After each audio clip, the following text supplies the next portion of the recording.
What's going on, good people? It's your boy King, and this is another episode of The Definition of Dope. Today's guest is a very special person. I can say I grew up on his music, and his music helped me get through high school. His production made me stay in the harp and the orchestra program also. I would say he helped introduce movie sound and tracks to hip-hop and also changed the way we replay samples. He is a Grammy Award winner and multi-platinum producer, and he has worked with acts like Mary J. Blige, Young Jeezy, Drake, Two Pistols, The Game, Rick Ross, and others. Eric Rook Ortiz from the Justice League. You know what I'm saying? Shit.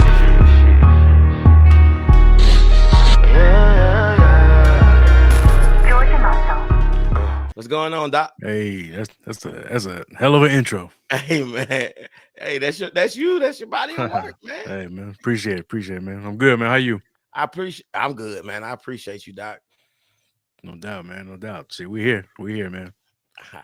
So I like to start everything off with like an icebreaker, just a question that we can just get the conversation rolling. Sure. So I'm a big sports fan outside of music, like basketball and football. Okay. That's my shit. So like, in basketball, we have like a starting five. Yeah. Have you that hit the court. And so if you could pick your starting five to make a record, what would you pick? It can be like plugins, soft synths, analog gear, keyboards, drum machines. What would be your starting five? All right. So I'm coming from a producer's standpoint. You know what I mean? So not just a beat maker. So starting five, you're definitely gonna need a great engineer. Okay. You're gonna need a great writing team. Okay. And of course, great atmosphere. Great atmosphere. Or a good studio, basically. You know what I mean? For the vibe. That's three. Two more. We got two more. Of course, us, the producer. Mm-hmm. You know what I mean? And a great artist. A great artist. You can't make a great record without a great artist. You know what I mean? Right. So that's about it. You know? Okay. Yeah. So we got one more time from the top. What is it? Number one? Oh, like I said, it's what was number one? It was good engineer. It's really number five. You think number five, the good engineer. The great engineer. Great writing team. Great writing team. The vibes. Producer.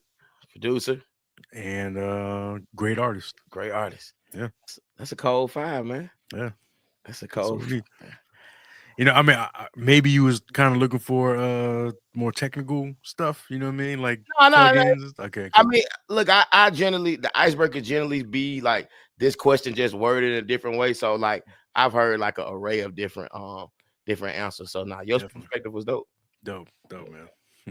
So let's take it back a little bit. You from Tampa, Florida? Tampa, Florida, yeah. So how would you say growing up from the South like help influence your production?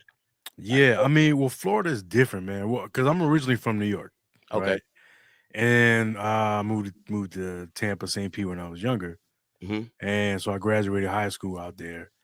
And I think, but Florida's a little different from like Georgia and Tennessee and Texas and all that, because it's almost like an island. You know what I mean? And you got Southern Florida, which is heavily Caribbean influenced. You got the Central Florida and North Florida. North Florida is probably the most country, or the most southern, I would say. So I think we got a mixture of a lot of things, and we got a lot of transplants, like my family and shit. So we got a lot of transplants. So I think just growing up there, basically, it was a cool mixture of stuff, and you kind of hear that in Ross's music too, because he's born and raised there, but he still has those influences all over the place, from East Coast, West Coast, South. You know what I mean? So that's pretty much what Florida is. You know what I mean? I think that's like in the early 90s, 2000s, and 2010s and stuff. But I think lately Florida has its definitely has its own sound. You know what I mean? Like it definitely has its own sound now Mhm. with Yak and Yeah, I was just yeah, gonna say Kodak. Yep. yeah, yeah. So, but that's pretty much that's my perspective. You know what I mean? Coming Mhm. from the South and all that. Gotcha. Yeah. So so what is like young Rook listening to, like around like the age 12, like that middle school age? You know what? What's Yo, yeah, listening to? What's the vibes? that's a good question, bro. Because I was actually thinking about that the other day, man. Because my dad, he's a musician, right? So he would expose me to a lot of stuff early on that most kids probably wouldn't listen to. A lot of jazz stuff, a lot of Afro Cuban stuff.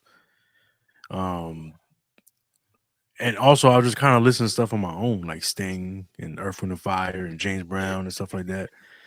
Yeah. Um, so I was all over the place when it came to music, but those specifically, like I said, Earth, Wind and Fire for sure, James Brown, Curtis Mayfield, Sting, Beatles, you know what I mean, and just I was all over the place.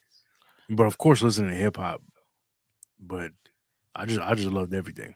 Yeah, that's similar to me. I think like because my parents are a little older, so like having older parents like put me on it, like the Isley Brothers, like the Hmm. Babyface, like Earth, Wind and Fire, the Freddie Yeah, Jackson, like that stuff really helps build like your music, your foundation or what have you. Like you don't be for sure. you not as a kid you're not noticing what's going on, but you actually listening to like what real records sound like, what real instrumentation, what songwriting means, all that good stuff. And Yeah, and when I was younger, man, especially in high school, I would listen. Of course, I'm listening to rap music, but then I'll listen to stuff like like I said, Earth, Wind and Fire. I'm listening to just a lot of different type of records. I'm like, why can't the rap records sound like these big records, Mhm, like Whitney Houston or even Toto or just anything that's like super musical. And like mhm, I know hip hop music has it in them, but it just hasn't reached it there. So that was kind of like one of my missions. It was like that we gotta figure that out. We gotta figure out how to get the musicality to that level, but still keep it street, yeah, still keep the essence. Cause yeah, cause sometimes people overdo it and then it starts sounding like R&B or starts sounding like gospel. No disrespect to gospel or any other genre. It's mhm, just there's like hip hop it has to be it gotta have the gutter. It gotta have the street to it. It gotta have edge to it. You mhm. know. So there was a fine line just balancing that shit. You know. I think I know what it was though. I think what you were looking for was probably like, like with real, like how you say you was listening to jazz music and all that good stuff, Hmm. and real R&B. It was musical change instead of textural change. Because like in hip Yeah. hop, just making the loop, taking pieces in and out, dropping and stuff like that. But with Right. those records, like when the chorus come, the music is different from the chorus as far as the verses. Then you Yeah. gotta have bridges and modulate and all Yeah. that good And stuff. not only that, it was the sonic quality of things. Hmm. You know what I mean? I don't think until maybe Dr. Dre, we didn't really get a sonic quality that was tantamount to everything else that was going on outside of hip hop. So he was super close to it. And I just wanted to come from a different perspective. Organized noise, they perfected that sound, that big sound. Dre. And so, I'm just kind of carrying on tradition pretty much. Facts. So when did you like start getting the producer bug, like wanting to produce? Early, man. I think I made my first track. I was probably like 15 years old. Mhm. What were you using? It was like a computer that my pops had. And it Okay. was like it wasn't even like a beat machine or nothing. It was a computer program that my pops friend Kenny Walker, who plays bass, he kind of showed me how to put a CD into the computer Hmm. and then extrapolate the sound from a CD and put it in a program, and you can see the wave. Mm-hmm. and you can take that wave and then put another CD in, and you can merge those two waves together. And you couldn't change the speed or anything. You just it was what it was. Mm-hmm. So I was just like putting two or three different records together and kind of like stacking them up against each other and making like a weird Frankenstein kind of beat. You know what I mean? Mm-hmm. So that's really you know, that was the bug. I was like, oh, boy, you can do this, you can do that, and then after a while, um, everybody goes through samplers, MPC or ASR10 and stuff like that. So I tried the MPC first. It didn't make sense to me because it Mm-hmm. was like buttons. You know what Gotcha. I mean? It was just pads. So it wasn't musical to me. You know what I mean? I didn't understand it. It was a great machine. I just didn't understand it. And Mm-hmm. then when I got in front of the ASR10, it was a keyboard. Yeah. So when I sampled into it, and then the sample was all across the keyboard, and I could just press each key, and it was like sped up and slowed down, different pitches. I was like, oh, this is it. This is what I've been waiting for. This is exactly what I've been waiting for. Mm-hmm. So yeah, so like I said, 15 early on, and that's the maybe it was like man, what I forgot what it was called. It was like Windows Entertainment Center or something like that. Okay. Back in the 90s, bro. You know what I mean? Like it's called Windows Entertainment Center, I believe, Gotcha. where you just pop in a CD and just Do the blend and the wave. yeah, yeah. Okay. So so you say you got on the ASR. How old were you when you was on the ASR 10? Probably like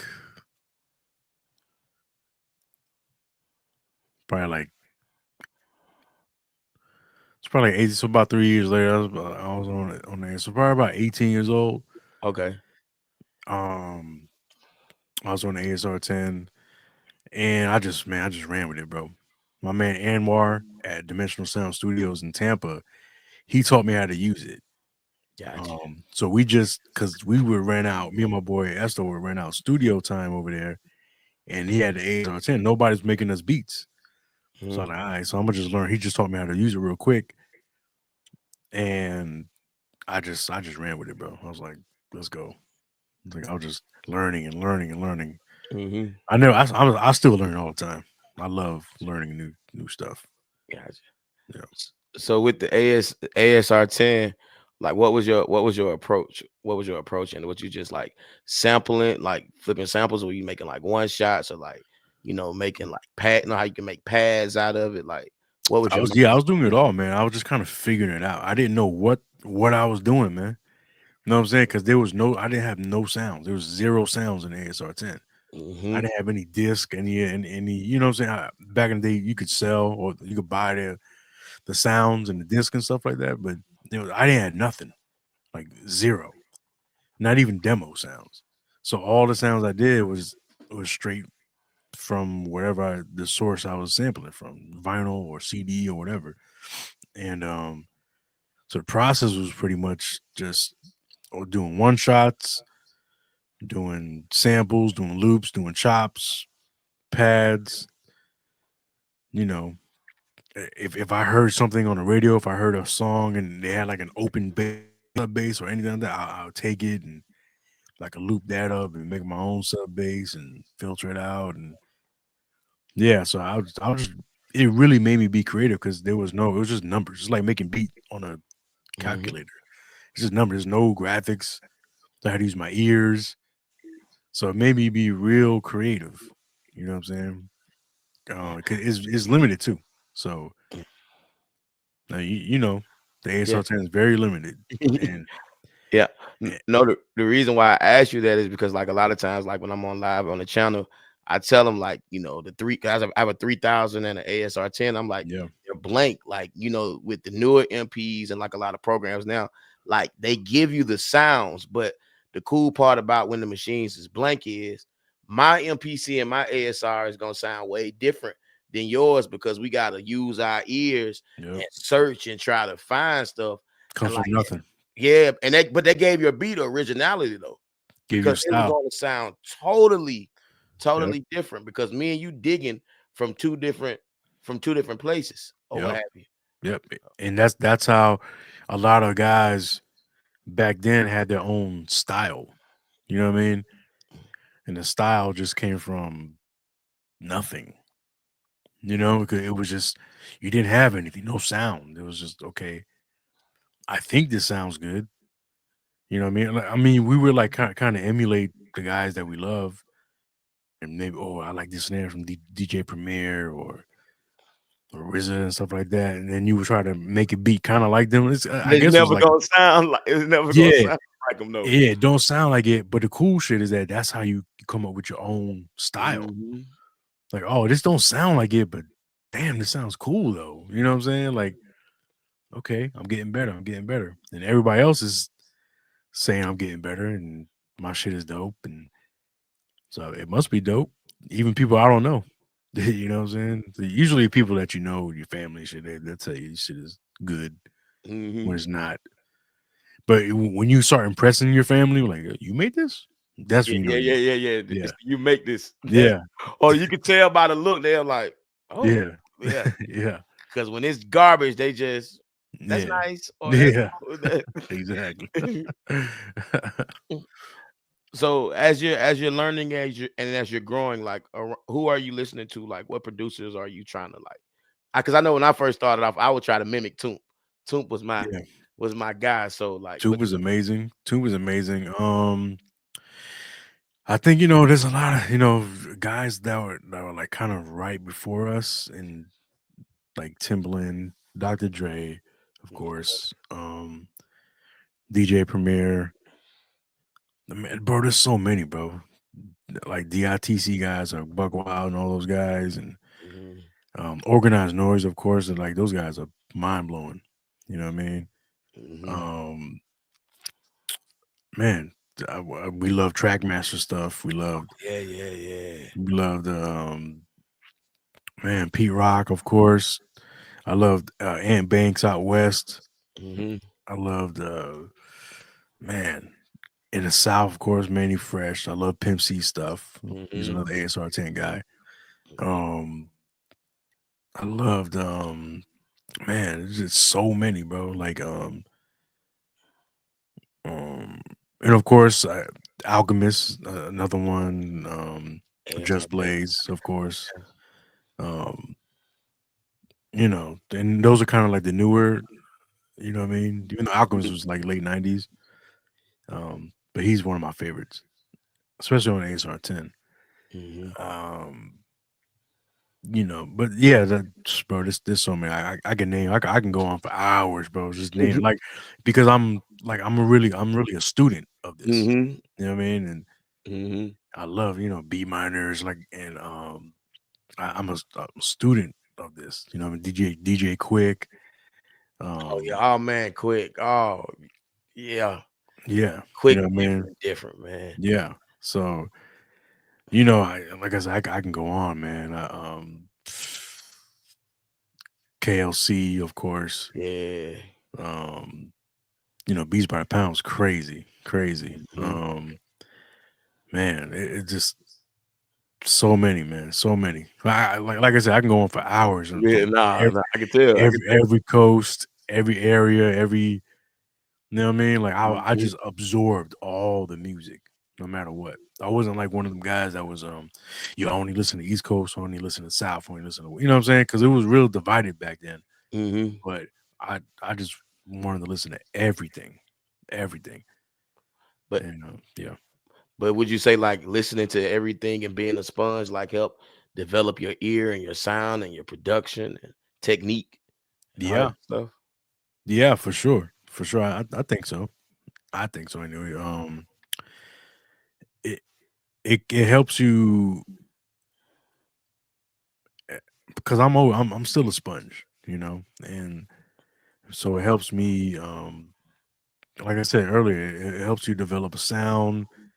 It helps you um develop a workflow and being quick, and yeah. So like I said, it definitely helps you for sure. Absolutely, Gotcha. absolutely.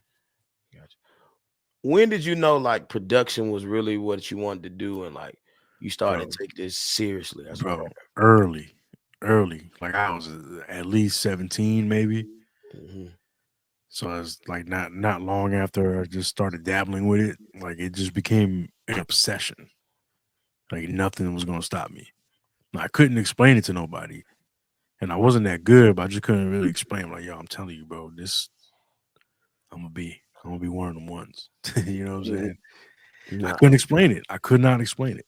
Maybe I was just, speaking it into existence. I guess I don't know, but it was just something inside me that was just, man. I couldn't. I was obsessed, Mhm. obsessed, and I really wanted to be the best. And I really wanted to be just known for. I just wanted, you know what I'm saying, like known for this. You know what I mean? So Mhm. at an early age, I can't explain it. I Can't. know, I know exactly what you're talking about. I Yeah, know that feeling. yeah, It's like I'm gonna figure this out, hell or high water, like, yeah, and I'm gonna bust my ass, and I'm gonna study, and I'm gonna be a sponge, and I'm gonna be a student, and I'm just gonna go for what I know. Ain't no A, for B, sure. C, or D. This is all I got is A, and This is A gonna it. work. Yeah, So, there's only a plan A, and plan B is gonna work itself out. You know what yeah, I'm saying? Because plan B is just side quest. You know yeah, what I'm saying? yeah. Nah. So, you producing? Have you always been producing like in a group, or was it like on your own, and then you Um, got production partners, or like how did that? yeah, it was. I was on my own. I was producing for my crew back in the day, back in Tampa, in St. Pete, and eventually me and Coleon, we linked up Okay. um through a mutual friend. So we linked up, and it was kind of like the best of both worlds kind of thing, because I was like sample based and he was keyboard based, Mm-hmm. and so it was like the best of both worlds kind of thing. We kind of taught each other like how to do stuff. But yeah, so in the beginning I was pretty much doing it on my own, you know, but and so was he. So and I don't think I wanted to be a group. He wanted to be a group the first day he met me, but I was like, I don't know, man.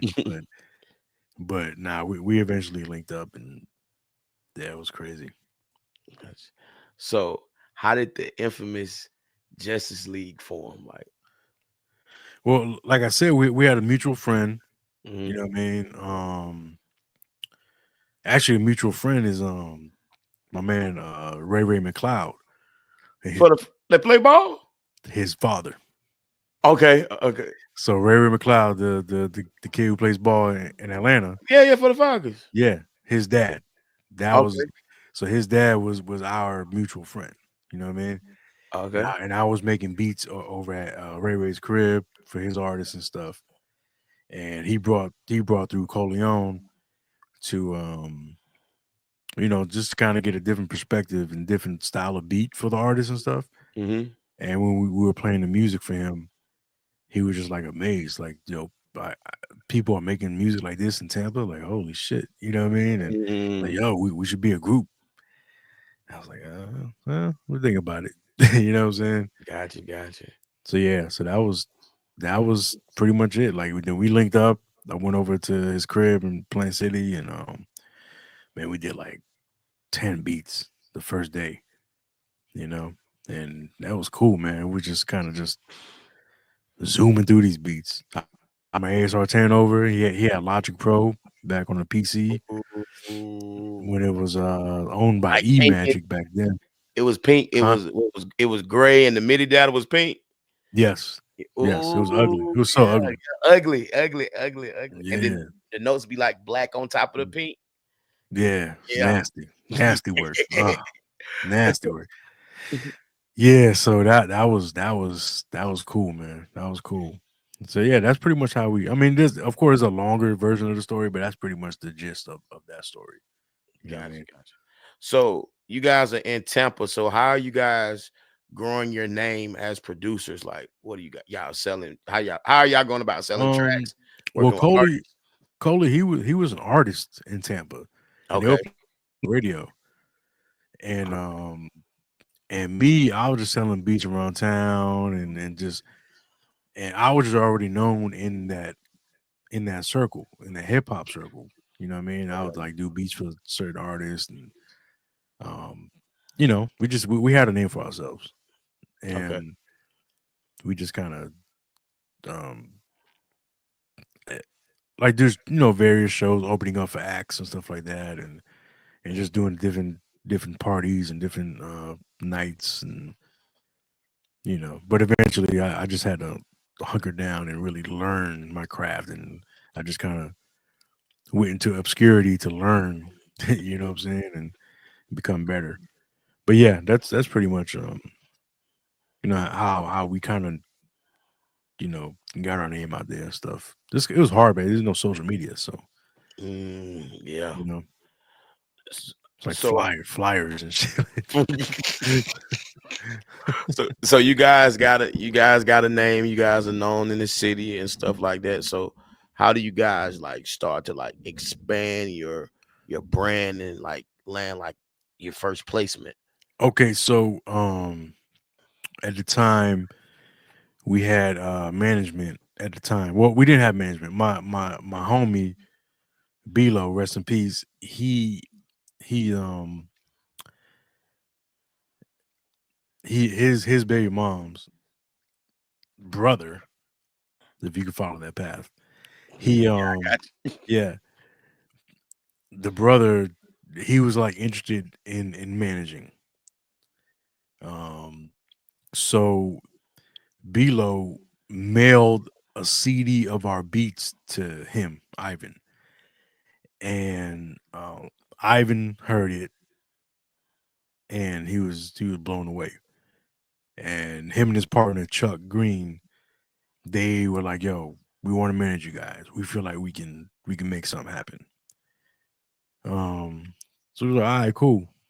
So we signed like a small management agreement for like, I think it was like 6 months, and it was like, "Yo, if we can't make nothing shake in 6 months, then we out."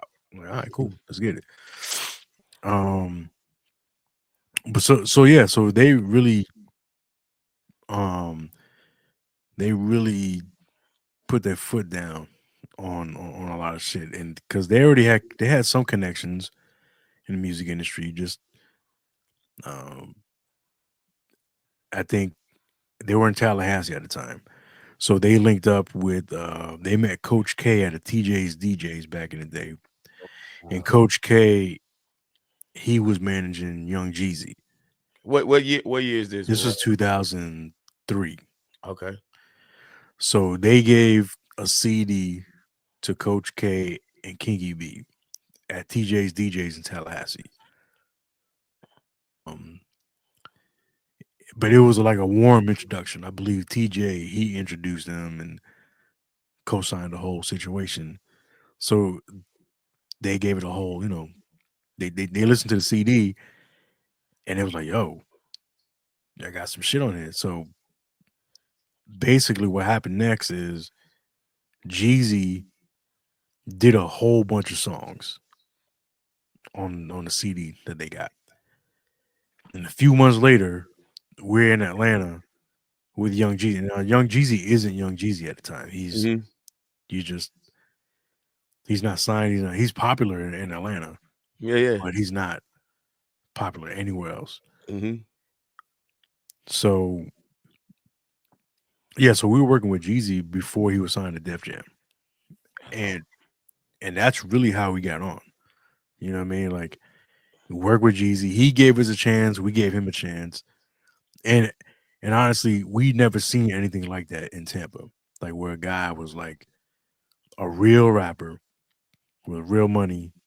Well, he really a rapper. He's a guy from the streets, Yeah, yeah. but he had real money that we never seen that. You know what I'm saying? We seen bread, but not like how he had it.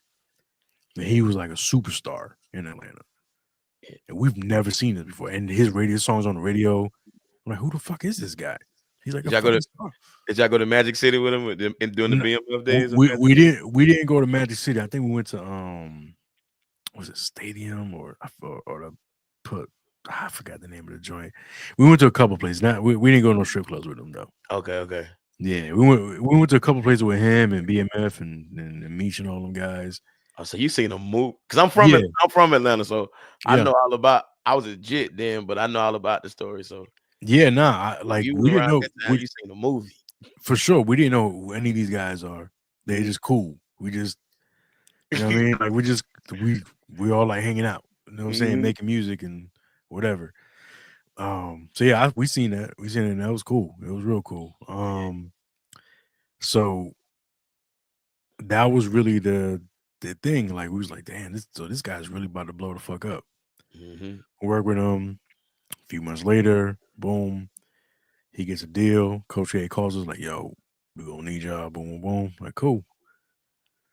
So the Young Jeezy stuff was really the first placement Mhm. they got out there. You know what I mean? Now, I am skipping a part of the story because there's a time we were working with Jeezy and we were working with DTP at the same time.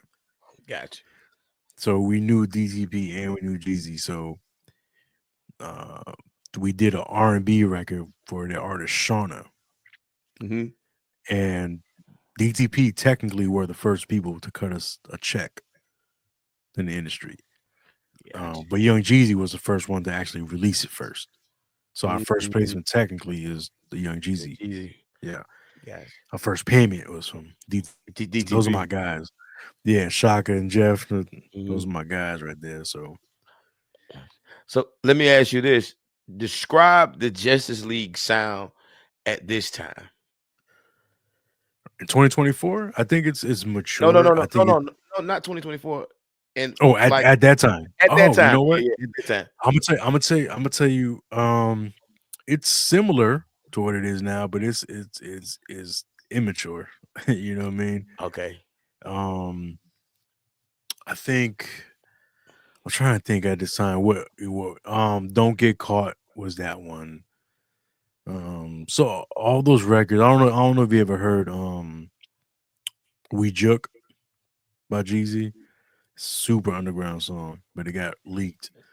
There's I another one. Yeah, there's another one called Let's Get It that got leaked from Jeezy. So those records were kind of like our sound, you know what I mean? And then so it was like a mixture of like club shit and then also like soul shit or a lot of musical shit, guitars and all that shit. It was varied. It's kind of like how we are now. Like it was yeah, all over the place. cause You know what cause I mean? I was playing some of the records like from your early Yeah. discography and like as you moving up and like around that 05, 06 time, like I could hear the elements, but it Yeah. wasn't to like, like the I would say me as a listener, Yeah. like the Ross Triller album, like that's when it started. Yeah. Like elaborate, like For sure. sounding like the Yeah. what is sounding like the Yeah. marble floors and Yeah, and we've had those tracks for a long time. Like actually, Triller, I think I did the track to Maybach Music One, the skeleton at least. I did that in 2005. You know, mm, so I remember making that. You know, in 2005, and it's not coming out till what was that? 2000. Whenever Triller came out, was it 7 or 8? 7. I think 7. 7? Yeah. So it got because I remember it got pushed back a couple times because they were Mhm. like struggling to find a single or whatever back then. Um, but yeah, so I did that track in 2005, and then the whole team finished it up right up until release. So, so that's pretty much how we sound. It's like so the Triller album, we sounded like that, but we already sound like that like years prior because Yeah. all those beats like Luxury Tax and Oh yeah. Maybach, like Yeah. those were all done in the same era, like 2005. You know what I Mhm. mean? Gotcha. I kind of want to pull up the session so I can like give you an exact date. Oh, that'd be hard. Let me see for Luxury Tax. I just pulled that shit up the other day too. Hey man. I mean, I would I had it lined up, but I mean you in here, so we gotta jump to it. That Let me. luxury tax beat, man, is like one of the Oh man. hardest beats. Like, what was your mindset like? um, Just and your approach, like man. So June 19th, 2006 is when that beat was created. Dang. What were you using to do? Logic, Logic. So the mindset for that one was, the sample just spoke to me. I Mm-hmm. was like, man, what is this? But it was like so chopped, like because we didn't have the the technological luxury of What we got now? stemmings. Yeah, we couldn't stem it out. Mm-hmm. So it was like I had to find all the pieces of the song that he wasn't singing in to Mm-hmm. make the verses. I was like, fuck, it was hard to find it. So I had to like chop it up to a way. What were you using the chopping inside of I Logic? was chopping it in Logic. I was chopping the actual waves in On the Logic grid? on the grid. On the grid, yeah. So, but that helped me a lot too. Actually, I was programming everything on the grid. I was Drums too? everything, Oh wow. everything, Maybach music, But you get a luxury bounce tech. though. You get a bounce when you line stuff up on the grid a little bit, and you can kind of Yeah. nudge and throw off to get like that Yep. kind of Yep. feeling. Exactly. Exactly. I still do it now. I mean, I with the drums I do now, I do it by hand, Mm-hmm. but sometimes I might place a certain percussion or whatever and like nudge it, like you said. You know what I mean? Mm-hmm. Um, because actually in Logic, when you put in a wave into on the grid, it sounds different from when you play it from a sampler. If that makes sense. Like it's loud as fuck on the grid versus you putting it into the EXS or whatever sampler of your choice. Mm-hmm. It just sounds louder on the grid. You Okay. have to do extra shit in the plugin to make it sound as loud for some reason. I don't know why. Gotcha. That's Gotcha. why a lot of our beats sounded loud as fuck back in the day Mhm. because we were doing it on the grid. You know, it was probably improper, but whatever. They gave us a sound. You know what I mean? Mhm. But my mindset for that is just like I said, chopping it up, and I was just frustrated because it sounded choppy and it didn't sound musical. So then I had Kenny who was playing keys. I had him play a bass line underneath and play keys on top and filled in all the blanks for the chops. And that's how it sounds like one musical piece now. Mm. We Oh, had like strings and horns, and I think we would use the Rolling Phantom. Phantom. Yeah, Mhm. So you just recording the audio straight into Logic. straight in the Logic. Yep, Yeah, no, yeah. yep, That Phantom, that Phantom got them horns, them strings, yeah, them basses. Like yeah. that. The horns in that are from the Phantom, from the Rolling Phantom. Yes, sir. Nah, that's a hell of a record. Yeah, thank you, man. Appreciate it, bro. So you are becoming demand as producers at a time when a lot of artists were putting out like free mixtapes with all original music. From a business perspective, how did you navigate that as a producer? Um, like back in the day, you Hmm. mean? We weren't really big into the mixtape stuff. You know what I mean? Like sometimes there would be like a couple mixtape tracks that we did, but then they ended up paying us, you know, Gotcha, um, because they want to stay on our good side. You know what I mean? gotcha. So, um, so it wasn't really difficult. You know what I mean? I think that the mixtape stuff was just a means to an end. You know, it wasn't anything crazy, but we weren't really involved in that stuff. You know? Gotcha. So, like when we were just talking about with luxury tax, like listening to a lot of your beats, a lot of them featured like strings and Yeah. like orchestral sounds. Like I would say that was like an intricate part of like the Justice League sound. Like even with luxury tax, I thought those strings were like real live strings. So all that stuff was Well, coming out. Huh? they were live on the sample.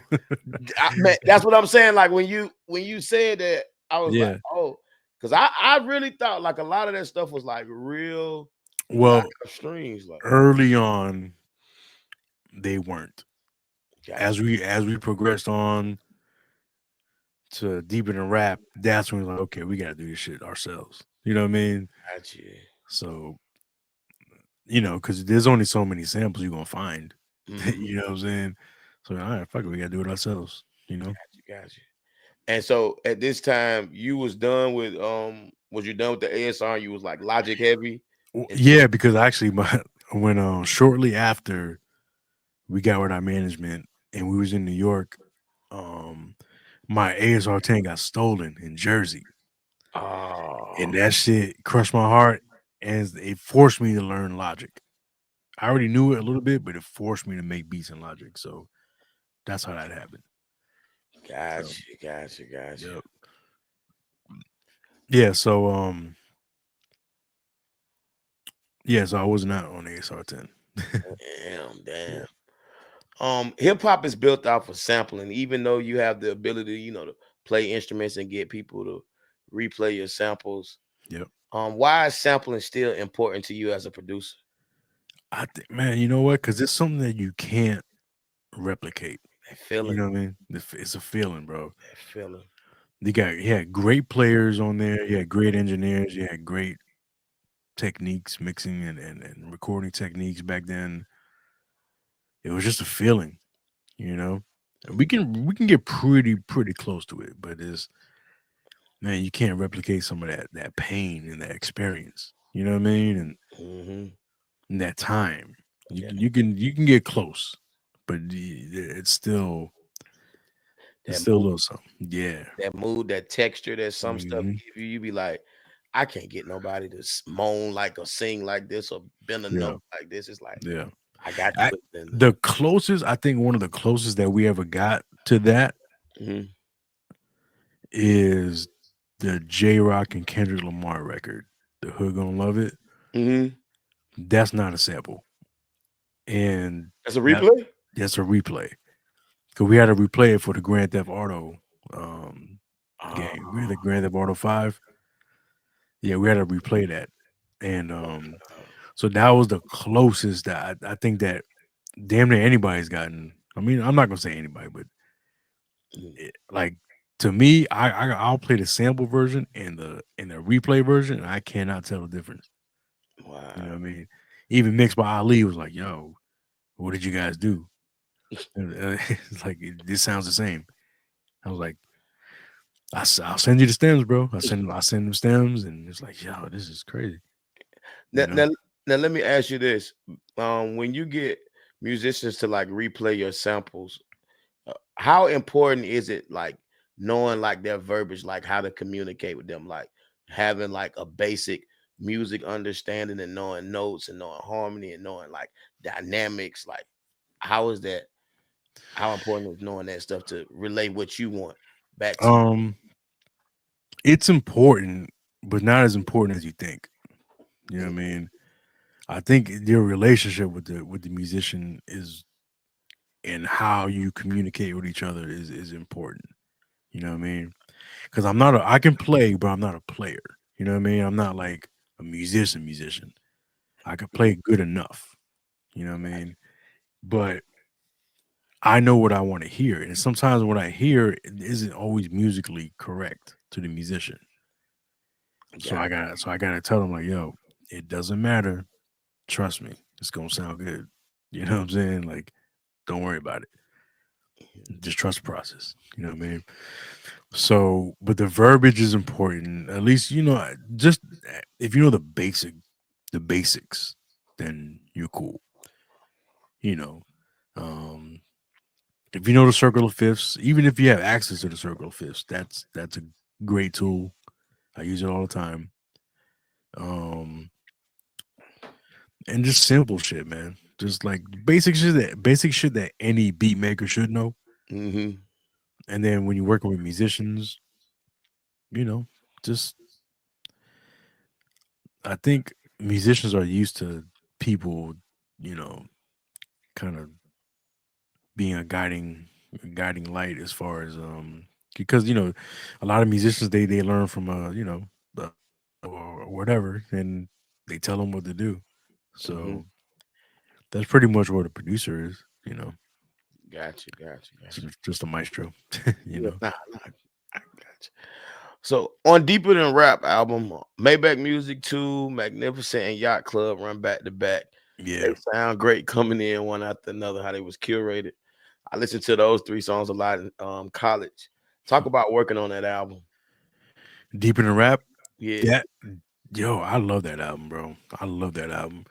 It's one of his best, to be honest. I think that one was like a real coming out party because we had hit records before, um, but the Magnificent joint was like different. You know what I mean? It was different for us because it didn't make us the most money. Other Mhm. songs did, but it was just the notoriety. You Gotcha. know what I mean? And the sound, it was just real consistent between those however many songs we had on there. It was real consistent, Mhm. and so he had a vision. But that album was cool, man. It was just it felt different. It felt like Ross was taking it up another level, and so he was forcing us to take it up another level. So when we did Maybach 2, he told us who was going to be on the track. So musically, we tried to cater the styles on their verses, like with Kanye. Um, he just came out with Graduation, so we just kind of try to make it more synth heavy. Mhm. And then with Wayne, we try to make it more. At that time, a lot of the southern rap was organ and church heavy, and you know what I'm saying. So we try to do that for Wayne's verse, Mhm. make it more soulful gospel. Mhm. Um, uh, you know, and so that was really it was real fun to work on that album. It was smooth, man. That album was really smooth to work on. You know, Yeah, yeah, nah, because you guys start the whole the Maybach music too. And like you said, like everybody's verse musically was different, yes, what have you. That was dope. But like you say, like I told you in the beginning, that goes back to like how I was telling you about the records, like that musical change, like that yeah, dynamic piece, it yeah, just adds sauce. for sure. And I think even if nobody else notices it, we notice it and people feel it. You know what I mean? And Mhm. it's gonna give the end user a better experience. You know Yeah, what I mean when they listen to the record because it's effortless. It yeah. sounds effortless. Right? I mean, there was a lot of effort put into making it, but it Mhm. just sounds effortless. Like it sounds like everything is supposed to be there. You Yeah, know, nothing's out of place. yeah. And not to jump ahead of myself, but even like Maybach Music 3. Yeah, Y'all do the same thing, especially like when Ross part come in, you do the yeah, turnaround with dun, dun, boom, and then yeah. That was his idea. really, Yeah, that was his idea. nah, And that because we were done with it, we thought we were done. Like, all right, cool, we're good. We thought Ross was gonna rap on the same part of the beat. mhm. He was like, "Yo, I want the beat to switch up, like how Biggie's part did on Benjamin's." You know what I mean? I was Ah, like, I was like, "Yeah, hell yeah," but it was like, "Fuck, now we got to do some more shit." Damn it, you know what I'm saying? It's all good. Nah, but yeah, but he pushed us. You know what I mean? And yeah. it was great. It was great. You know what I mean? Nah, y'all and Ross chemistry, man, like it's unreal. Like me and my homeboy, we call that marble floor, bring out the champagne music. Like Yeah. you got to have that ticket to listen to this. Like, Yeah, somebody told me that we invented luxury trap. I'm like, nah, I was like, I'll take it. I'll take nah, it. fact, fact, I'll take that. I fact. like it. I like it. Like, man, you don't understand. Like every Maybach music, like we lined up to see, like, all right, how crazy. Cause I ain't gonna lie, like after 3, I was like, how crazy can this shit really get Yeah. or I, what have you. And I don't know if we try to outdo ourselves. We just want to offer something different. yeah, You know what I mean? Because everybody has their favorite. You know what I mean? y'all fucked me up, cause especially that last one with John Legend. Yeah, yeah, Yeah, yeah, cause 3 was my one. 3 was my yeah. one, cause Tip like one of my favorite rappers. So when It's y'all crazy. had Tip come on so smooth with that, my garage is flawless under 100,000 allowed. Yeah, Oh, okay. But then when y'all had John Legend on the last one, y'all was jamming though. That was Yeah, that was the kill about that one. That one was yeah, like a bop. So it was yeah. like a whole nother I'm gonna dynamic. tell you. I'm gonna tell you the crazy thing about that beat. That beat that came out to 2019. We did that beat. Well, Coleon did the original beat. I think, man, I want to say 2007, bro. Yeah, and it sounds totally different now, but like the original, the OG beat was like 2007, and we just randomly Logic, sent all that logic. Logic. Yeah, yeah, and then we just randomly sent it off to Ross and was like, he actually I don't even he might have had that shit since back then, and just like you know what I'm saying, like Mhm. recorded it. I don't know how the fuck I don't remember how he got that beat from back then, but he must have had it for a long time and said, "Fuck it, it's time to," you know Gotcha, what I'm saying? gotcha, So gotcha. yeah, now we just revamped it and because we didn't want it to sound like 2007, you know what I mean? Mm-hmm. So we revamped it and did our thing and it was cool. That was another one that we're proud of because Yeah, you know all the string arrangements and all that was done by us and the team and it was yeah, cool. yeah. And you can't forget about the 2.5 with Pusha. Oh yeah.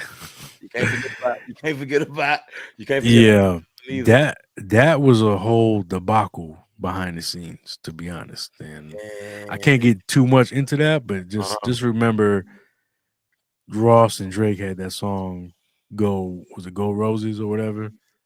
And Uh-huh. just so Push and Drake had they problems, and Yeah, yeah, yeah. so it was just behind the scenes. It was like, okay, what's going on? So Yeah, I don't know what happened, but it is what it is. yeah. You know, La- last question about the Maybach music it's series. all good.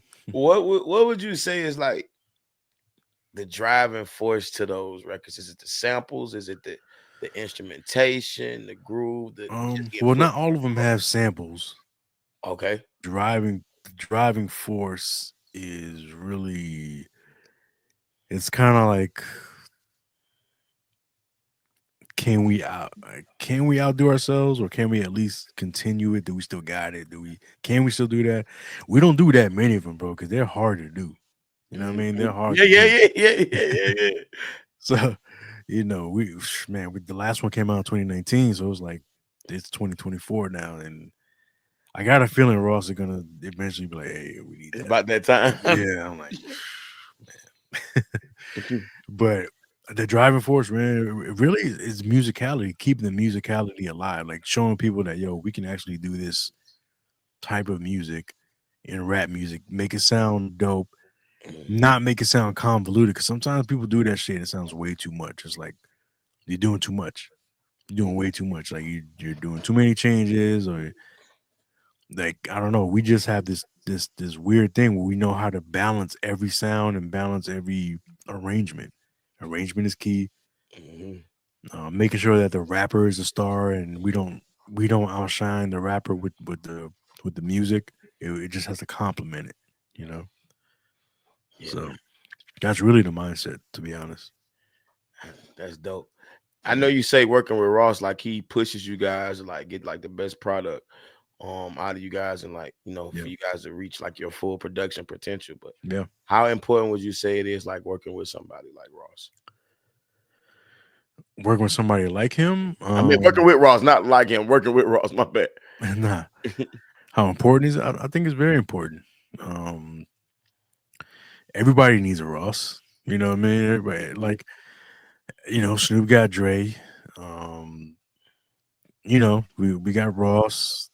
Um, I think a lot of producers they can benefit from working with somebody that they sound good with. You know what I mean? Like Gunna and Turbo.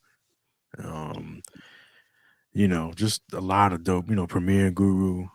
You know what I mean? And it's a lot of good matchups when it comes to production. Nas and Track Masters. You know what I mean? Or Nas and Hit Boy nowadays. Hmm. Um, so there's a lot of good benefits of dealing with somebody um that knows your sound, and plus you get a consistent sound. You know, Hmm. Nah, facts. I would even say like that's missing in hip hop, like you say. Like Snoop got Dre, Tip got Toomp, y'all got Mhm. Ross. Jay will have Just Blaze. Like Yeah, it doesn't sound like cohesion.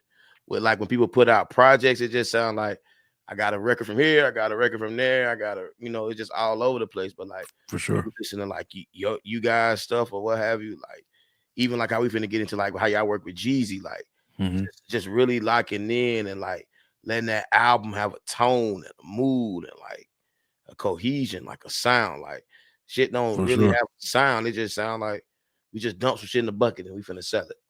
You know what Yeah. I'm saying? Like that's really missing from music today. Yeah, I mean it's missing from most rap music. Like I said, there's still some out there. Like Gunna, he's real good at working with, you Oh, know, Turbo, yeah, him and with Turbo. Turbo. It's crazy. I like the stuff that I love the stuff actually that Future and ATL Jacob. Um Mhm. I do like the 21 and Metro matchup, and even the Drake and 40 Boy Wonder, like his the whole team is crazy. You know what I mean? So even you know, even Kendrick and Soundwave, and Oh yeah, yeah, yeah. you know, those guys are dope, man. Those guys are dope. So there is standouts, but for the most part, it's I know what you mean. But I think it's always been like that. You know what I mean? Like through like I think we look at hip hop in the past like with through rose colored lenses because it's the past. It reminds us of a certain time. But Mhm. we forget that there's a lot of bullshit back then. It was a lot of bullshit. Like, Yeah, we just don't. We just don't talk about it. That's what. yeah, you just forget about this. It's easily forgettable. Yeah, You know what I mean? yeah. No, So, for every I don't even want to disparage anybody. I was gonna make a comparison, you know what I mean, but don't do it. I'm not gonna do it. Anybody that puts their hat in this musical arena, they get my respect because this shit is hard. You Yeah, know, no, it's hard. You gotta be a crazy person to be in this industry. yeah. Hey, Yeah, but like my man say, it just take one time to be right. for One, sure. one right can kill a lot of 10 fuck ups. You know what I'm saying? Yo, Like straight up, nah, just that's one real time shit. to get right. So just That's real gotta hope shit. it's like the lottery, like it's your day. You done scratched off and you right. Yeah, You right for the day. exactly. Now, I always make the lottery ticket comparison to beats too, because every beat is a lottery ticket. Yeah. You never know which one's gonna hit. You No. never know. Which one would you say throughout your career hit that you didn't think was gonna do something? Aston Martin music. Aston Martin music, bro. Because how minimalistic the music is? Yeah, and when I first heard the track, I was like, The I don't melody know. made you tick you It was simply like for the two melody? hooks on it. It was two hooks on it. Okay, Like the Chrisette right. Michelle, then had Drake, Okay. then had Ross rapping and stuff. I was like, man, what? I don't get this. Like, there's two hooks on this, and this. I'm like, I don't get. But Coley knew. Coley knew. He was like, yeah, this is gonna be a smash. He knew. Drake knew. He texted me. He's like, yeah. Why Yeah. you ain't send me that beat? I'm like, I did, but you ignored it. But But and yeah, I think too, the reason why I worked is because like at that time when that came out, like that was kind of like towards like what the sound was going to, especially with like the low pass filters yeah, and the with the how the drum groove or what have you. So yeah, thinking about it now, it's like yeah, because that's what the sound was kind of going. Oh, what have yeah, for sure, for sure. Yeah, I think we had a good hand in steering how sound went, back in the 2010s hmm and going into the 2020s and stuff. And we knew, well, I ain't gonna say that we knew. We just felt something. We just made what we liked. Like sometimes people think there's a fucking like secret formula, or you gotta make this. You gotta make a song in this key, in this BPM. Uh, And this, you know what I'm saying? Like this, uh, a lot of people are super stuck in the formula, and that ain't how the shit works, man. You know what I'm saying? Like we got plenty here that none of that shit matters because we didn't give a fuck about none of that shit. You know what I'm saying? Like, of course there is formulas, you know what I mean? But for the most part, it's like we just made music and happens, you know. Yeah. We just it's a stream of consciousness. We just go and go with the flow and see what happens. We just got lucky that people love that music, you know. Hey, you told you one time. Yeah, one time. That's it. One time. So Yep. you guys create a strong musical bond with Jeezy. I would say you guys get some of his best bars and storytelling with records Yeah. like Fame, Therapy for My Soul, Almighty Dollar, one of my favorites, Trap with Jill Scott. Love that one. Yeah. And you guys are all over the I Might Forgive, but I Don't Forget album. Yeah, we did the whole second half. Yeah, yeah, Yeah. yeah. Yep. Explain like that process, like working with Jeezy. Like, how is that? It's a long process, bro. There's a because he's so meticulous, dog. He is super meticulous. You know what I mean? It's very involved. So that process is long, man. And but we make great songs together. So uh, it is what it is with that one. You know what I mean? Jeezy's very, like I said, very meticulous. Very he pays attention to details. Even back in the day, working on his first album or now, like he's very he pays attention. You know what I mean?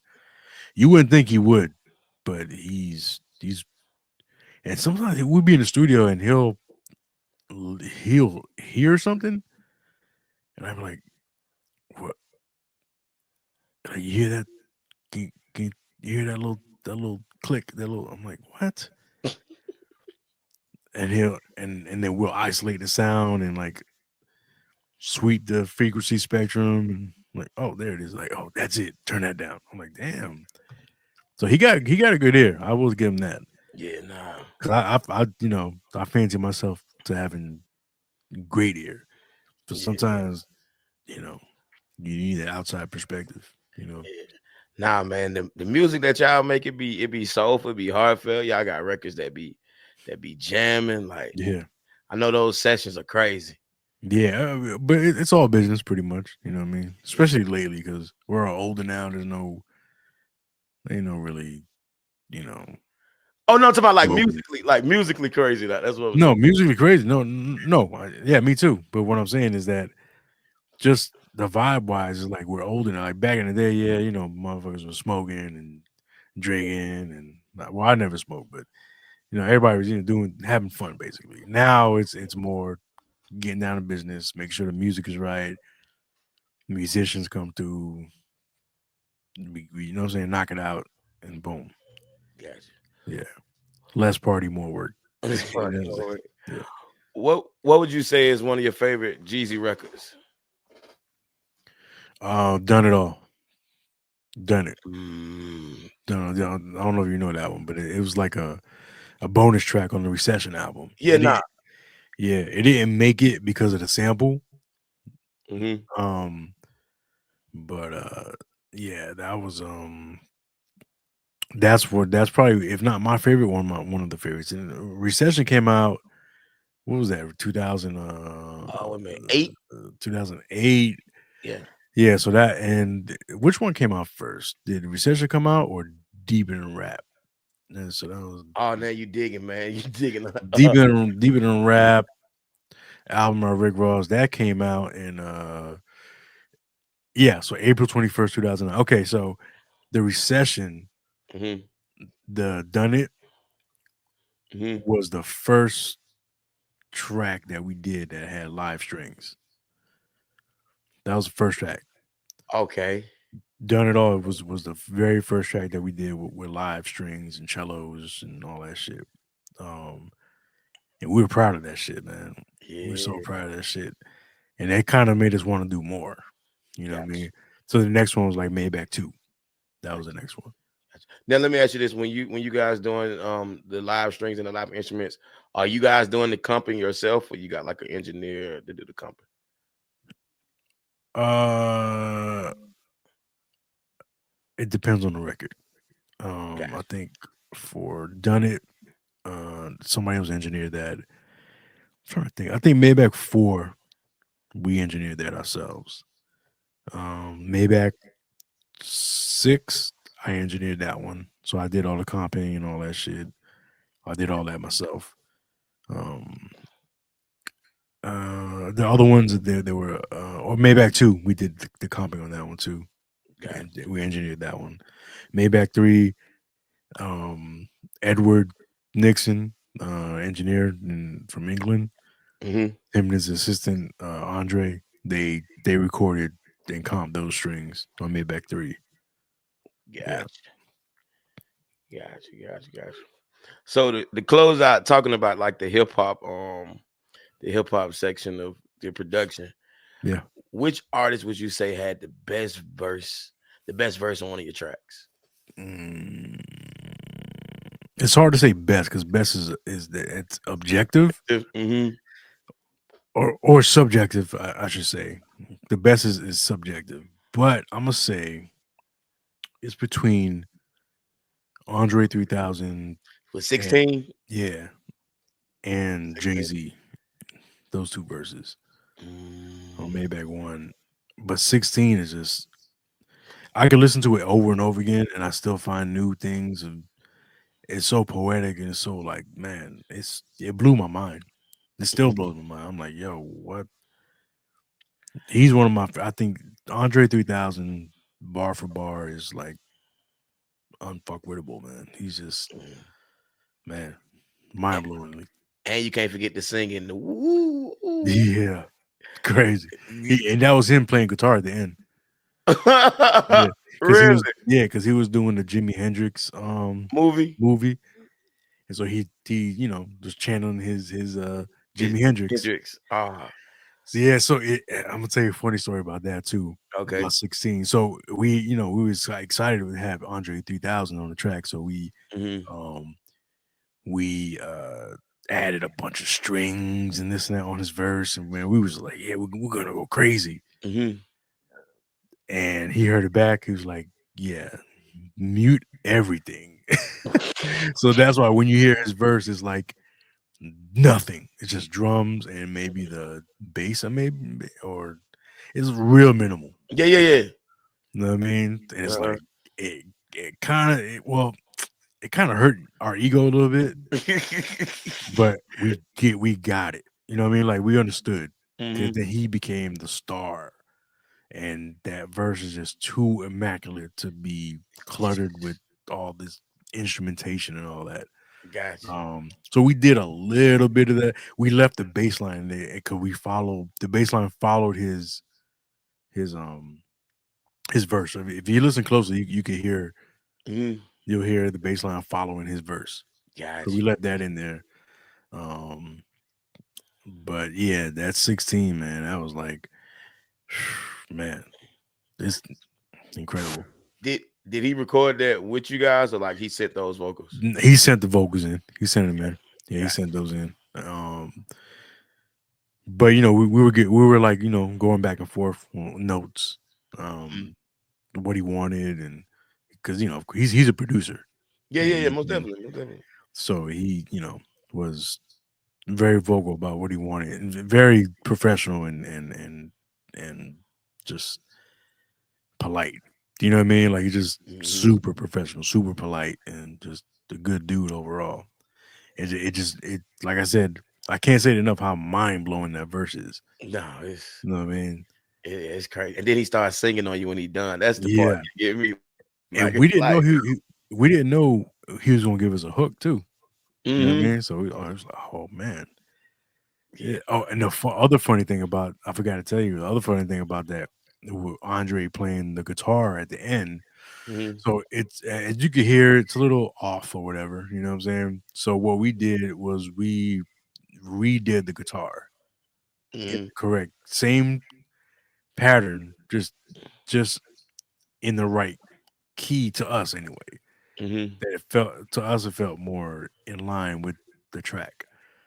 So we heard it back and we were like, yeah, turn the guitar back because we thought we were gonna like sneak it in. You know what I'm He was like, saying? "What my guitar?" Yeah. He's like, I was like, we like, fuck. All right, all right. We tried, you know what I'm saying? Like you can't pull anything musical. You're not gonna pull no wool over his head, man. Yeah. He's aware of everything Mhm. musically, man. He's hyper aware. Yeah. So that was yeah, it was funny. Yeah. And speaking of the record 16, like how did you guys start that? Like where did that idea come from? Um, yeah, we actually did the original track for Jeezy. Yeah, the Mm, original track for Jeezy, and then it was Jeezy scrapped the record, mm. and then once he scrapped the record, we sent it over to Ross. Like, yo, you might, I think Ross might sound good on this record. So, and originally that was going to be Maybach 4. So featuring Andre 3000. So that's why if you listen to Maybach 4 and 16 and how they blend together Mm. at the end, you know, Mm-hmm. with the strings and all, it was supposed to be like one song, but we split it up. You know what I mean? So, because it was way too long to be one song. You know what I mean? S- Dang, So, that's hard. yeah. That's Yeah, hard. Now I gotta look. Now when I get off, I got to go. yeah, I you got to gotta go listen listen. to it to be like, Yeah, oh, you might even want to put a little clip of that in the interview. Like, just I don't know how the oh yeah, copyright no, no, works. no, no. You, come on, man. You You know know what I I'm know. saying? But yeah, man. So that was supposed to be one song, Maybach 4. Yeah, That's hard. That's yeah, hard. and Now, that beat smack though, yeah, especially that's just the crazy. snares. Yeah, it's the layer with the snare, the clap, and Kind of like Dr. Dre's a little bit yeah, with the yeah, the West Coast, how they make that how you mm-hmm, make that snare clap like just smack with the delay yep, or what have you. yep, yep. Very influenced on that one. My West Coast, and I think because we're from Florida, so we always got similar sounds. You know what I mean? But Gotcha, yeah, that record is crazy. gotcha, Yeah, I love that. That's one of my favorites we've ever done. gotcha. And that's all Logic too. That's in Logic too. Yeah, yeah, yeah. But though I program those drums though, like MIDI. So Mm. yeah, Y'all be making that Logic dump like I like Logic. Don't get me wrong. Logic was one of my favorite DAWs when I was in high school. But like yeah. y'all make Logic ain't supposed to sound the way y'all make Logic sound. Like it, not especially for hip I'm hop gonna tell stuff. you what, they changed it. They changed the sound of it over the years. The first one when we started working on it in E Magic on PC, Mhm. the sound was different. And then when they went over to Apple, the sound was the same right up until Logic 10. In Mm, Logic 10, they did something, I don't know what they did, but it's like either a soft clipping or they did something where the clipping you can clip a little more, but it's still not as loud. So it took us a while to get used to that. You know, mhm. sometimes people are like, "Oh, the DAWs don't sound different." No, yes, the fuck they do. Yeah, yeah. DAWs sound different. Trust me. Mhm. People who say that shit don't know what the fuck they're talking about. You know what I'm saying? They don't know what they're talking about. Even Logic sounds different from Logic. You know what I'm saying? Like Mhm. from back in the day.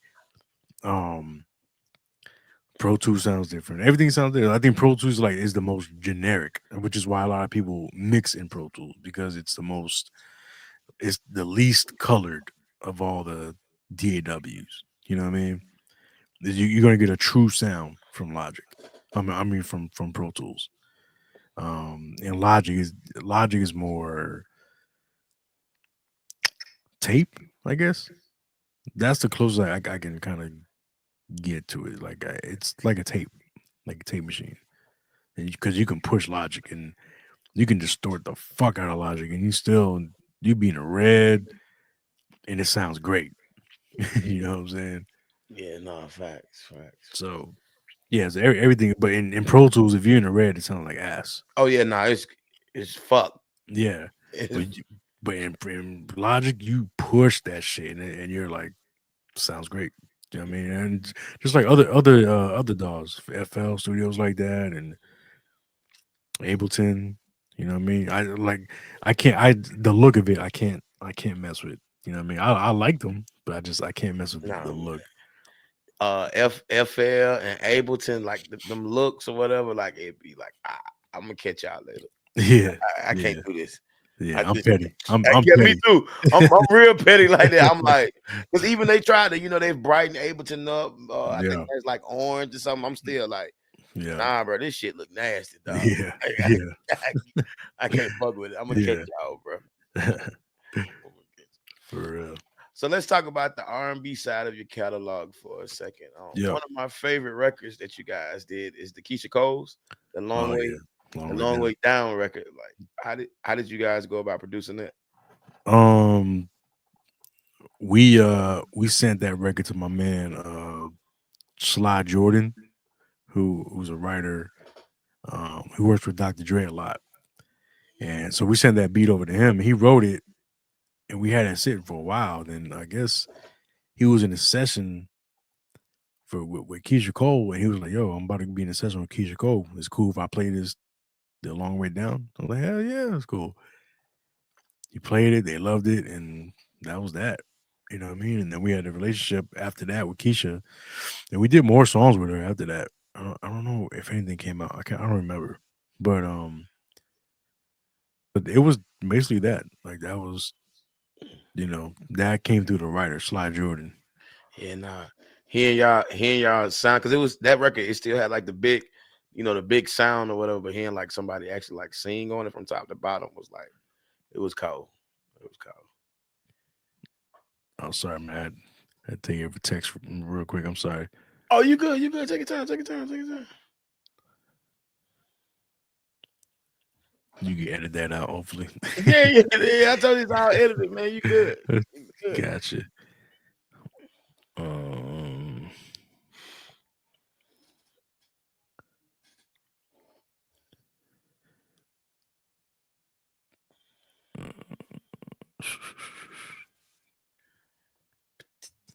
okay, my bad. Here we go. You good? We You good. good? We back. We back. 1, 2, 3. You good? Yes, sir. All right.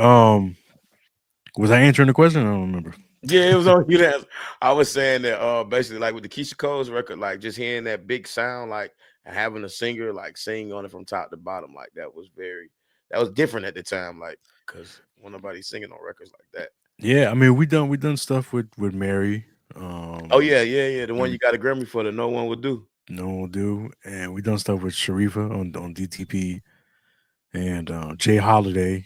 Yeah, you got three on the back of is it the back of Back my in my lap? life. Yeah, yeah. My lap.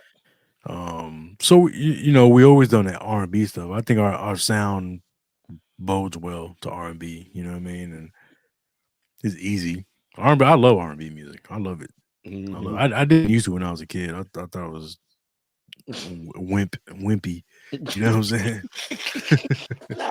no, no, no. I like, what I'm saying? Like I like the musicality of it. I didn't enjoy listening to it. I listen to hip hop, you know. Mhm. So maybe I was brainwashed by Wu Tang and shit. They used to call it rapping bullshit R&B. I was probably brainwashed. I ain't listening to that shit, man. That's for girls. You know what I'm Got saying? you, got you, got you. So we only got a couple more questions that we can All run. good. So name just for the gear section of it, name 5 pieces of gear or plugins that you have in your arsenal that's like your go-tos for like your production and what you have. Uh, Um, like what's your workflow? I know. well, the go-to for production, I do a lot of mixing now too. 'Cause I just mixed Conway's album, and I mixed the Jeezy album too, alongside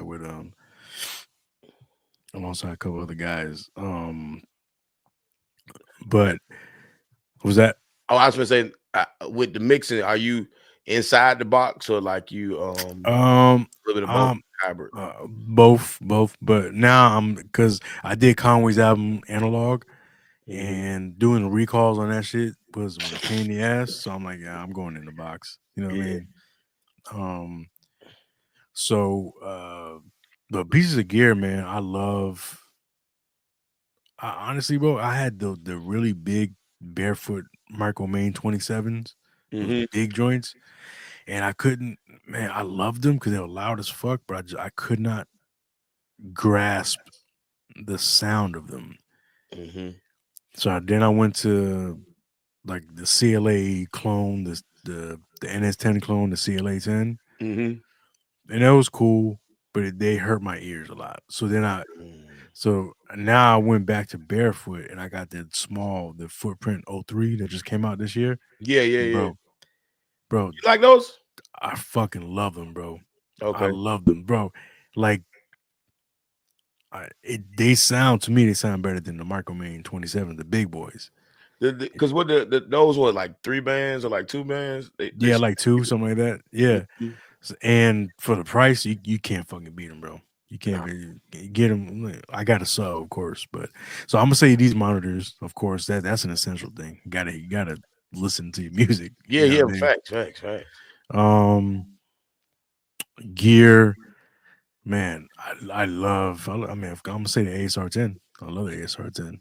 Hey, I seen your video that you had posted Yeah, about this. I was like, yeah, yeah, the ASR. I be telling folks, man, that ASR, like, I don't know, it's like your approach to making music is a little different because it's like I can put anything in, but I can make a pad out of it. Like I can play it, like yeah. just actually because I'm an MPC guy too, but it's like when you see them samples on the keys, it's like Hmm. I can just do a lot more, especially like if you good at making one shots.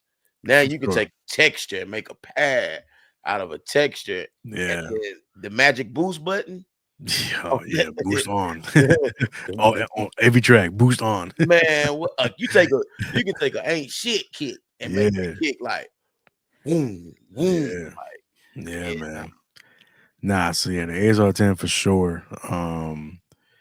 So you said 5 pieces? That's a lot of pieces. Yeah, I'm a streamline guy, bro. I like streamlining my shit. I don't like a lot of shit, to be honest. You know what I mean? mhm, Um, Even the MIDI keyboard, I'm finding myself using the actual fucking Magic keyboard instead of my MIDI keyboard.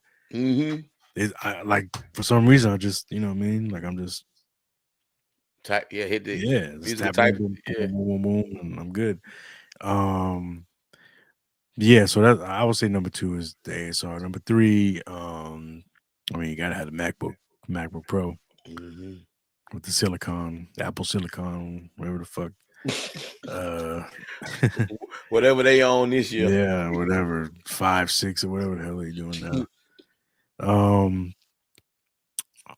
I love so that was that number three. I'm gonna say Essential. Um, I love the Lynx Hilo converter, bro. That shit is just out of this Gotta fucking look world, bro. into it. Yeah, it's it's big boy shit. You know what I mean? Yeah, So yeah. it's the one. It's the one. It's a mastering audio interface. Got you. You know, it's amazing, amazing. Crazy ticket on it. Nah, I think you can get it used for like maybe 1,200 to 1,500. You know what I mean? Brand new is like 4 grand. Um, Got but they last forever, bro. Those things, you. 'cause they're made to last. Good crazy shelf life on it. Yeah, they're made to last forever. Um, I love honestly the TC what was it TC Electronic the Clarity M What's that? the Clarity. the Clarity M, bro, is like it's just a little visual thing that you just look at that you can kind of see your meters. Oh, okay. It's just a meter. Hmm. You know what I mean? It's just I'm about to text it to you. So it's just a meter, Okay. and it shows you, you know, your stereo correlation. It tells you your loudness level and all that shit, and you can change it. And so you don't have to use a plugin. So I can just look. I'm looking straight to my monitor, and then right underneath my monitor is my radar and Mm-hmm. my you know what I'm saying, my on my meters and shit. So I'm Gotcha. like, boom, so I know I'm here. I'm hitting my lefts at 7.1 or whatever the fuck. You know what I'm saying? Like, so that's an essential, super essential piece of gear. You know what I mean? Like, Gotcha. I use that shit all the time. Because it's, you know, and I can listen to like Apple Music or Tidal, and I can see how loud their shit is. I can look at the spectrum and all Oh that. wow. Yeah. So and Okay. I can and I can Compare. compare. Yeah, yeah. Without opening up a plugin and nothing like that. Right. I just look at it. You know what I'm saying? Mm-hmm. Um, so That's dope. that's a must. Yeah, that's a must. Yeah, now you gotta send me. Yeah, you gotta send me that one. Yeah, I just did actually. Okay. I'm quick. I'm quick with it, man. You know what I'm saying? And that was number 4. I'm gonna say 5.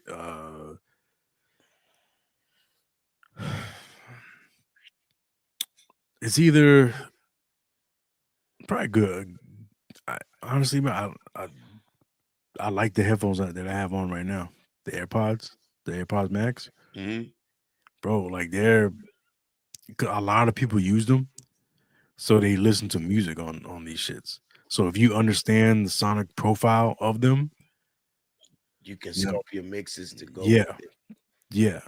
And also, you're not gonna make critical choices on this, but you get the whole shape and vibe of the sound of the record. So basically anything Apple product, like even iPhone, you listen to shit on the iPhone.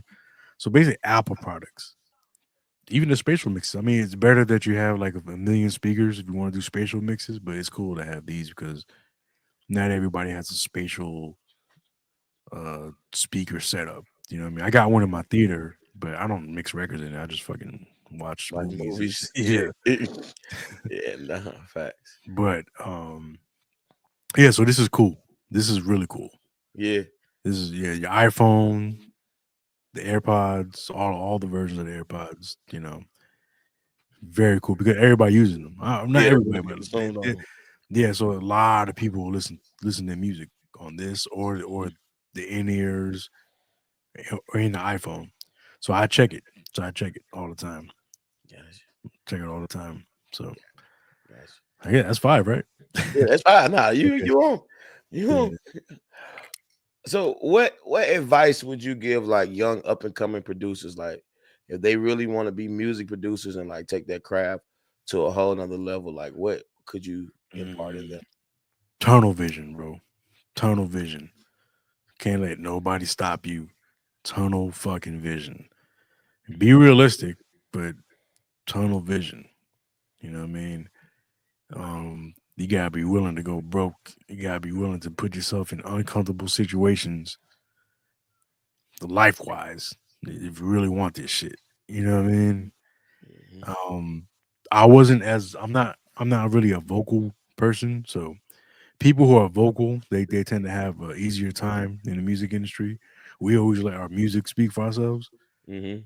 So people that are more vocal, they got that star quality. Like I say, like a hit maker. You know, they are people like that have an easier time. So if you're vocal, um, you know, if you got that quality about you, then it's easy.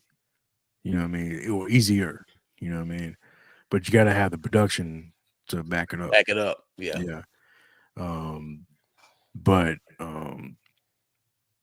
and be man, just be good at business. Like just don't be that guy that's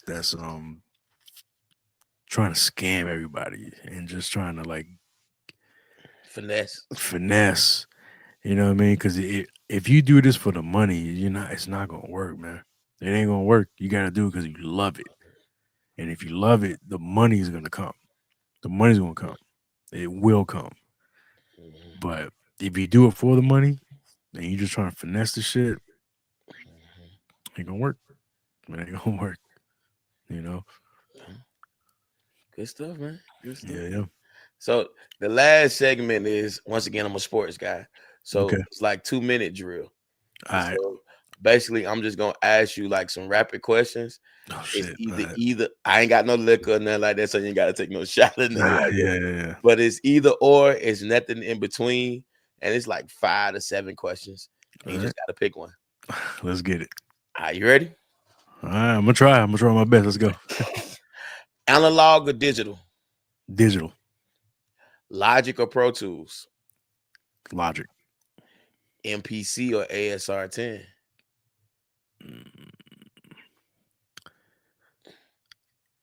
Old. You talking old Yeah. MPC? Oh yeah. Like, so say like a 3060, Oh, whichever ASR. old. ASR all day. Okay. Yeah. If I said a new one, it would have changed. Yeah. Really? Yeah. Because they're easy. They're easy to make beats on. You know what I Too mean? easy. Too Yeah. easy. Yeah. Too. I love them. I love that new MPCs. Yeah. Sampling from vinyl or like sampling like from YouTube? Vinyl all day. Okay. I got my vinyl right over there. I'm good. Hey, you can't see behind me, but I got a wall. Oh, I can see. I can see. This is crazy. Wall. This is crazy. Okay. Rick Ross or Young Jeezy? Oh man. I might have to.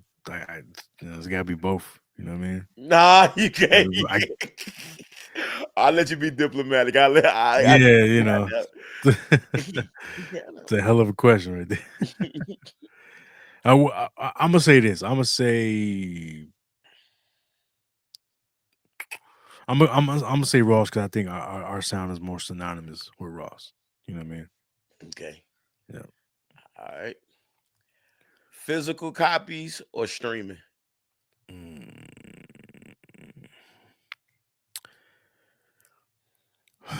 See, it's difficult because I like throwing shit away. I hate clutter. Mm-hmm. You know what I'm saying? I want to say physical, but I can stream the mastered quality versions on Tidal or FLAC versions, FLAC versions, and so now, no, fuck it, I'm going physical. I'm going physical. You get paid more royalties with the physical. Yeah, I'm going physical. Major or independent? Independent. Okay. Independent. Last one. This is always a stumper for people, and it's just random. Prince or Michael Jackson? Michael Jackson. Okay. No hesitation. You a sports guy?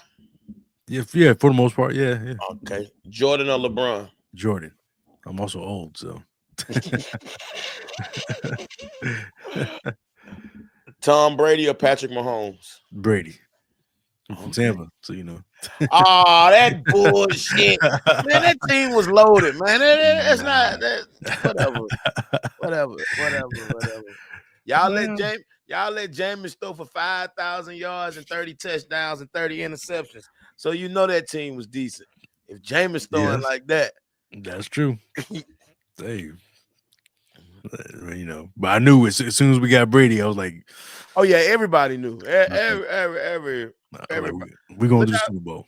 Look how decent Baker Mayfield looked with them, man. Yeah, except for last night, but to the Cowboys. Well, actually, he looked good last night. It was just you know, Dallas decided they wanted to play for something. Ain't nothing left to play. So it's like, oh man, come on. Yeah. You got another one? Nope, that's it. I thought you were gonna say Mike Tyson or Ali. More Mike Tyson or Floyd. Ooh, that's a good one. I'll say Floyd. Floyd got a better resume. You can't say nothing to him. He ain't lost. So I mean, I don't know. Floyd got a better resume. Mike Tyson was phenomenal, but his resume is shaky. And when he fought against opposition, it's like you got your ass beat. but Floyd did do some sucker shit and waited that long for that man.